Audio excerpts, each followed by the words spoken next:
Straight all day. You're now tuned into the show where you learn the discipline to show up day after day to do the work, the confidence to put yourself out there boldly and authentically, and the mental toughness to continue showing up, doing the work, putting yourself out there, even when the success you expected to achieve has yet to be achieved. And on top of all this, you get a huge dose of personal initiative. What is that? That is the go-getter energy that moves any one of us, including yourself, to go and make things happen instead of waiting for things to happen. And then we put all this together into a series of frameworks, approaches, insights, strategies, and techniques all underneath the umbrella of one unifying philosophy that is called work on your game. My name is Baldwin, also known as Dre All Day, and welcome to the show. And today's topic is why your product, whatever it happens to be, is not selling. Now, before we get into that, let me tell you about it. I have a daily motivation text message that I send out free of charge to everyone who is in my text community. This message is guaranteed to keep you focused, sharp, and on point. Get it, and you can tell me if I'm wrong. If I'm wrong, then you can stop getting it, but I guarantee you that it does. So text me right now to get into my text community and get that message every day. Here's the number, 305-384-6894. Send a text to that number right now, and every day when I send out the daily motivation, because you're in my text community, and for no other reason than that, you shall receive that message.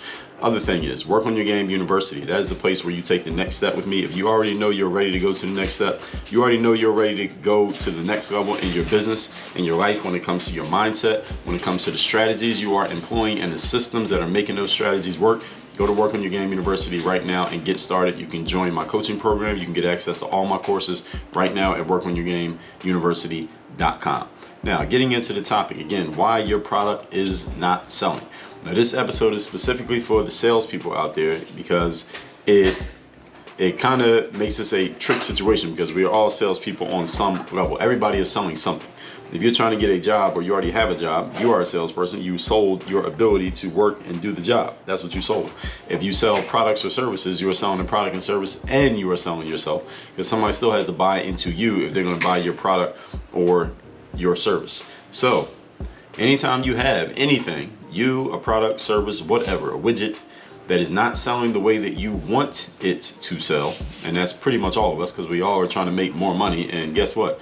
You don't make more money without making more sales. Check your activity against these points here today. So this is for every single one of you, whether you're making 25 grand a year, you're making 250 grand a year, you're making 25 million a year. This applies to everybody. Point number one. Topic again today is why your product is not selling. Number one, you are talking to the wrong people. Your product's not selling, and it doesn't mean everybody you talk to is the wrong person. It means you're just not talking to enough of the right person. Whoever that right person happens to be, you're just not spending enough of your time dealing with that individual. That's why you're not making as many sales as you could be making. So when I say your product's not selling, it doesn't mean you're making zero. Just not as many as you want to. Sometimes you have a great product and a great offer, but you are offering it to people who either do not want it, are not interested in it, do not understand it, do not need it, cannot afford it, or it is simply the wrong time for them to get it. All of these can be reasons why somebody passes on your offering. And at the same time, each one of these situations are circumstances that can change for that exact same person at a different point in time. So in February, they may not be able to afford it, but in March, now they have the money. They can afford it. But you got to make sure you get back in front of them so that they remember that they can spend that money on the product that you sell, and that money can go to you. But if you forget, they might spend that money on something else and or with someone else. So understand that these circumstances that people are in often change. Now, they don't always change. Some people who are not interested in personal development, for example, may never buy your book on personal development. Maybe they will never be interested, but it's not up to you to decide that for them. It's up for them to decide that, which means you got to get back in front of them when it's necessary to remind them of what it is that you have to offer, because again, their mind may have changed. Their situation may be different. I mean, think about yourself. You have grown and evolved over time. There's a chance that other people may grow and evolve as well. Not everybody does, but you must factor in the possibility that somebody will. So all of these circumstances can change for different people at different points. Sometimes in business, especially in the micro, in the short term, you may just need to find different people to talk to, and don't change anything about what you're offering. You don't have to change how you talk about it. You don't have to change what it is. You don't have to change what it costs. You don't have to change, how you share the value and the benefits or whatever it is. You don't have to change anything. You just got to share the exact same thing with a different group of people, and they're going to be like, all right, this is perfect. All right, you came at the perfect time for us. Thank you for sharing this. How much? Where do we send the money? Sometimes that's all you need. A simple concept to keep in mind here, and this is something that I've spoken about on this show in the past, is sell to your buyers. I talked about that back in, I don't know if I have an episode where I talk specifically about that, that I have titled specifically that, but I know I've talked about sell to your buyers many times, and here's what it means. It means offer things to people who are interested in those things. Right? That's all it means. Don't offer something to people that they are not interested in. You are working in church. You want to preach to the choir. You want to preach to the people who are coming to church and want to hear about the God's word and they want to hear about the Bible. Don't go across the street from the church to people who are standing on a corner across the street who are not coming into church. They see the church. They know it's there. They know they can go in. They decided not to. Don't go over there and try to preach your sermon to them because they are not the buyers. Go to and preach to the people who are showing up. So when you hear the phrase preach to the choir, all right, that's a good idea. I talked about this in episode 1507. The title is Preach to the Choir, dummy. It's all about talking to the people who are interested in buying what you are selling. All right, don't try to sell women's clothes to men. Don't sell men's clothes to women. All right, now in the world that we're in today, maybe you might hit the lottery and find the right person, but for the most part, you're better off just selling it to the people who look like they're going to buy. All right, just use your best judgment in this situation. So when you are selling anything, you want to talk to people who are actually looking to purchase, and often they will identify, they will signal to you that they are looking to purchase. You don't even have to decipher whether they're looking to buy. They'll show you. If you're selling ice cold bottled water, you will find a more welcoming market in a warm place on a hot, humid summer day than you would trying to sell ice cold bottled water in the middle of a snowstorm. It's just the demand is a lot higher in the former situation. It's easier to get hired for a job when you go to a company that is actively looking for new employees than when you go to a place that is not looking for new employees. For example, when I was in the pro basketball world, there were times, multiple times, when there was a team, I would have an agent that I was working with, and the agent would say, well, look, I'm gonna get you into to practice with team X or team Y. This happened probably 4 or 5 times actually this happened. That, Dre, I'm gonna have you come practice with team X or Y, whoever this team was, different places in the world. And there are times that I was even trying to do this with some teams in the NBA. And sometimes the challenge with this was, even though I was going to go practice with whatever team, this might be in the preseason, might be in the middle of their season, the challenge was the team that I was going to practice with did not have a roster opening. In other words, even if they loved me and thought I was the best thing in the world, they did not have a spot on their roster to sign me to, even if they wanted me. Now, the only way they could sign me was if they would have to release someone who was already under contract. And often that doesn't happen unless the player is playing egregiously bad. So even if another player was, maybe I proved myself to be better than a certain player, unless that player was playing really bad and the team was doing terrible, both had to be happening. The team had to be doing bad and or that player had to be bad. It usually is one or the other. Then I could take somebody's spot. There were times where I did take people's spots. There were players who were scoring a whole bunch of points and they were putting up great stats, but the team wasn't doing well, so that player got released, and then a new player, someone like myself, would come in and take their spot. The whole point is, it was much easier for me if I was going to a team that had an opening where I knew they were actually looking to fill a spot, and I was just going to a team and practicing with them, but there was nothing for me to gain because it's like, what am I going to do here? Even if you like me, you already got players on your roster in the spot that I would take, and your team's doing pretty well, you're probably not going to make a change even if you love me. So you want to make sure you're selling to the buyers. Sell to people who are actually looking to buy something. Point number 2. Today's topic, once again, is why your product is not selling. Number 2, you are focused on the thing instead of focusing on the marketing and the selling of the thing.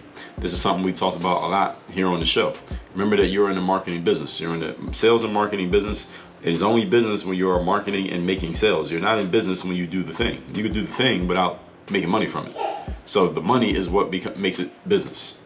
This is especially true for those of you who are naturally creatives. You are artists. Those of you who like to create things. You love the act of doing the thing that you do.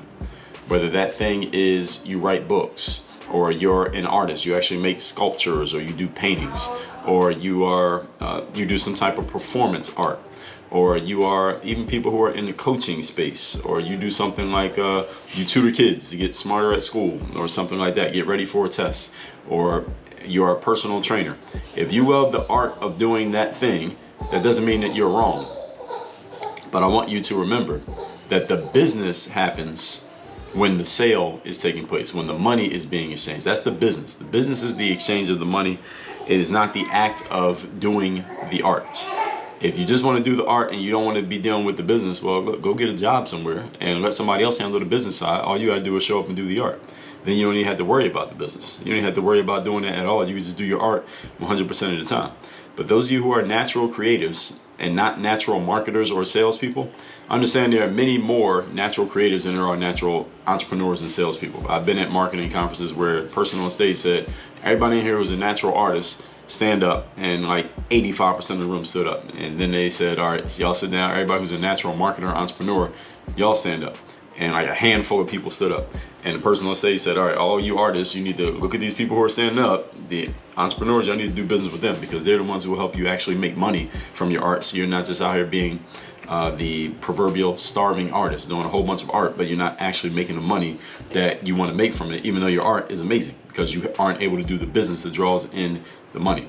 So what happens with natural creators, and I have worked with a lot of these folks, they tend to focus so much on the creative side of what they do and how great that thing is, the art.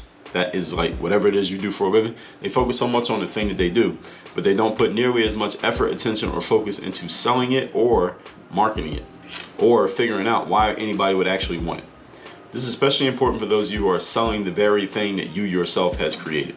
Now, me, myself, I would say my natural inclination when I first got into the business world was the art side, because if you know anything about my story, and I've shared this here on the show, I started out by putting content on YouTube. This was basketball related content, and I wasn't even trying to make money from it. I was just putting it out because I saw that there were players out there who wanted to learn, and it was getting me some attention. So I said, all right, I'll put some content out there, why not? And again, this is way before content was a thing. We weren't even calling it that. This is before social media was a thing, before influencing, any of this stuff. So I would put out material sporadically, but all I was doing was the art side of it because my focus was playing basketball and then going getting a job playing pro ball. So in between my pro ball work, I would just go to the gym, do my workouts like any athlete would, and I would just record my workouts, put them on YouTube, and that's how I got started. But when I realized there was a way to make money from it, then I started to focus more on the marketing and business side of the game, and I realized, oh, I could make a whole business out of putting my work online. And it, at the time, was basketball. Then it morphed into me speaking a little bit more once the players kind of heard me speak and heard me talk about mental game topics such as what we talk about here: discipline, confidence, mental toughness, personal initiative. When people heard me talk about those things, they wanted more of that. So I started talking about it more. That morphed into writing books, that morphed into making more material similar to like what we have here on this podcast, coaching, courses, Work on Your Game University, etc., etc. But once I started noticing that there was an opportunity to make a business out of that stuff, that's when I really started focusing on the business side of things. And I got to give credit to books that I read, the real life education that I got from people like Robert Kiyosaki, Tim Ferriss, and many other business folks who talked about how do you turn your art into a business. And that's I kind of made myself more into the entrepreneur, marketer, salesperson guy than an artist guy. I started out as the artist guy, but I'm more entrepreneur, salesperson, marketer guy today. The whole point is, for those of you who are artists, it's very difficult for you when you are selling the very thing that you have created, because you are very close to it. Thus, you are more emotionally attached to it than anybody else is. So you value it more than anybody else values it. So you may take it personal when somebody doesn't value your stuff at the price that you want to put on it, or people are just not even looking to buy it even though you're making great stuff, or you find yourself frustrated because you are underpricing your stuff just to get any sales, and then you're looking at how much you're making and you're like, I should be making more than this because my art is better than what I'm charging, but you don't have the tools, meaning you have not been trained or coached or taught how to get the money that you want to make from the thing that you do, even though you're great at what you do. You could make a lot more money from it if you had an entrepreneur / salesperson's mindset, but you don't have that. It's not your natural inclination. Therefore, you're frustrated because you're underselling yourself and you're like, what the hell am I going to do about this? And years have gone on. And I've known people who have had this problem for literally 15 years and haven't been able to fix it simply because they haven't collaborated with a person who can help them fix the problem. And it becomes a lifelong tragedy for some of these artists. They become retiring, starving artists, not because they are not good at their art. They're actually great at their art. And some of these artists, there are some artists who I've seen Some of them who I've known a long time, some of them who I don't know at all, some of them who I know somewhere in between, or I've seen what they do and I get a feel for where they're at and what they're doing. And I see the results of who they've helped. And I'm like, okay, this person they're better at their art than some salespeople are at selling. But here's the thing. You don't have to be amazing at selling if you have a salesperson's mindset to make a significant amount of money. If you're amazing at your art, but you have no mind for selling, you can literally make no money. That's the paradox of this. I want to say that again because I want to make sure this gets through to everybody. When your focus is on the money, on the selling, on the marketing, on the entrepreneur side of things, anything regarding collecting and exchanging money, if that's your focus, you can be mediocre at it and make a living from it, a healthy living. Being mediocre at anything that is focused on money. But on the other hand, if you are mediocre at art and no focus on the money, you can be completely destitute. If you are amazing at your art and no focus on the money, you will be extremely frustrated because you'll make something, but you're not going to make nearly as much as what you feel like your art should be commanding in the open market. And you're right, it should be commanding more, but you can't command it simply because you don't have the mindset to sell it. Does everybody understand what I'm saying here? This is why focus matters so much. This is why I told you in episode 1193, focus is a force multiplier. Whatever you focus on, you create more of. When you're focused on getting money, you find ways to make money. When you're focused on your art, you find ways to make amazing art. The thing is, art itself doesn't make any money. The selling of art makes money. Everybody on the same page with me here? Okay, so because you artists may be selling your own creation, this can cloud your judgment because you think that just because you created something amazing, that is amazing, that people will want to buy it. This is false. It will lead to frustration and it leads to disappointment. You need to put just as much, if not more, energy into the marketing and selling of your thing as you do the creating of your thing. If you just do that, you can change everything. Now, how do you do that? Actually, you probably need to get some help. I would suggest you join Work on Your Game University so you can learn the mindset of a salesperson, the mindset of being an entrepreneur and a marketer, so that you can actually apply it to what you're doing, not just saying, all right, now I'm gonna get a marketing and sales mindset. It's not just gonna happen just because you snapped your fingers, just because you heard me say it on a podcast. You need some actual training in this. The good thing is the training is available. All right, many entrepreneurs spend way too much time on creation and not nearly enough time on marketing and selling. And that's the big difference for many entrepreneurs between one and the next. They also don't spend much time learning how to do the marketing and selling as they do learning how to create. Marketing and selling are skills, everybody, which means you don't have to be born with the ability. You can learn it. A skill is a learned ability. Remember that you are a marketer and you are in the sales business. You do not get paid for creating things, you get paid for selling. Point number 3. Today's topic, once again, is why your product is not selling. Number 3, you're not talking about it enough. Speaking of such, from the previous point, you need to put more time into the marketing and selling of your stuff than you do the creating of your stuff, which I just said. I said it twice in a row. Notice, I want you to notice that because it's important. I didn't say it twice in a row for my health, and it wasn't a typo, it wasn't a mistake. I said it twice in a row because it matters, and I want to make sure everybody heard it. If you pay attention to how much time you're spending in each space, the creating versus the selling, anybody who has a problem selling their product usually spending way too much time in the creative space than they're spending in the marketing space. And if you're not putting as much time into thinking about how you will market something as you spend thinking about how to create something, that explains why the money has eluded you. Remember that money only gets made when something gets sold, folks. Money does not get made when it gets created. So if you're an entrepreneur and you eat what you kill, you need to focus on killing. Okay? If you're an entrepreneur who eats what you kill, your focus needs to be on killing. If you're a lion or a hyena or any kind of predator, and the only way you get to eat is by killing something, then you better be focused on killing. You better wake up and go to sleep focused on killing. When you're sleeping, you better be dreaming about what are you going to kill next, because if you don't kill anything, you die. All right, that's the way the game works. Keep in mind that nobody is sitting around waiting to hear about your next product most of the time, meaning your prospects and your customers. You have to interrupt people and continually interrupt them until you catch them at a time when they are ready not only to consume your message, but to take action on the message.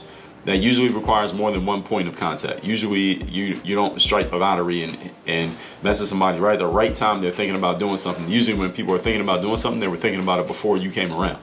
So usually it's not the first time they heard about you, they're going to do something. So you plant the seed in their mind the first time, then you just keep germinating that seed the second, third, fourth, fifth, to sixth, seventh time, eighth, ninth time. It might be the 15th time you tell somebody about something that they actually take action on it.